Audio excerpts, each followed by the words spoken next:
அஸ்ஸலாமு அலைக்கும். இது வயல் செய்கிற காலம் அப்படிங்கிறதுனால இப்போ எல்லா இடத்துலையுமே வயல் செஞ்சுக்கிட்டு இருக்காங்க. அதே மாதிரி நாங்களும் வயல் செய்கிறோம். இப்போ எங்களுடைய வயலை விதைச்சிக்கிட்டு இருக்காங்க. வேலை செய்கிற ஆட்களுக்காக தேநீர், அதாவது டீ, பிளேன் டீ கொடுக்கறதுக்காக வேண்டி நான் வந்திருந்தப்போ இங்கே வியூ வேற லெவலில் இருக்குது. இந்த வியூவை நான் வீடியோவில் அட்டாச் பண்ணுறேன். பார்த்துட்டு எப்படி இருக்குன்னு சொல்லி மறக்காமல் கமெண்ட்ல சொல்லுங்க.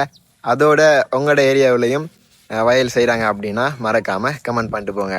சிந்தாம சாப்பிடுற பா, ஒரு பருக்க தானப்பா? ஒரு பருக்கையா? அப்படி சொல்லாதடா. இந்த ஒரு பருக்க ஏதோ ஒரு ஊர்ல யாரோ ஒரு விவசாயி நிலத்துல நெல்லா இருந்திருக்கும். அதை அறுவடை பண்ணும்போது வயல்ல விழுந்திருக்கலாம்ல, இல்ல களத்துல அடிக்கும் போது சிதறி இருக்கலாம்ல. அதுல எல்லாம் தப்பிச்சு மூட்டையில ஏறி ரைஸ் மில்லுக்கு போயிருக்கும். அங்க அவிச்சு அரைச்சி புடைச்சி இதுலயும் தப்பிச்சு கடைசியில அரிசி ஆயிருக்கும். அந்த அரிசிய உங்க அம்மா கழுவும் போது நழுவாம, வடிக்கும் போது தெரிக்காம பதமா உனக்கு சோறாக்கி போட்டிருக்காங்க. இத்தனையும் தாண்டி உன் தட்டுக்கு வந்த இந்த ஒரு பருக்க அலட்சிய போக்குனால குப்பைக்கு போகணுமாடா?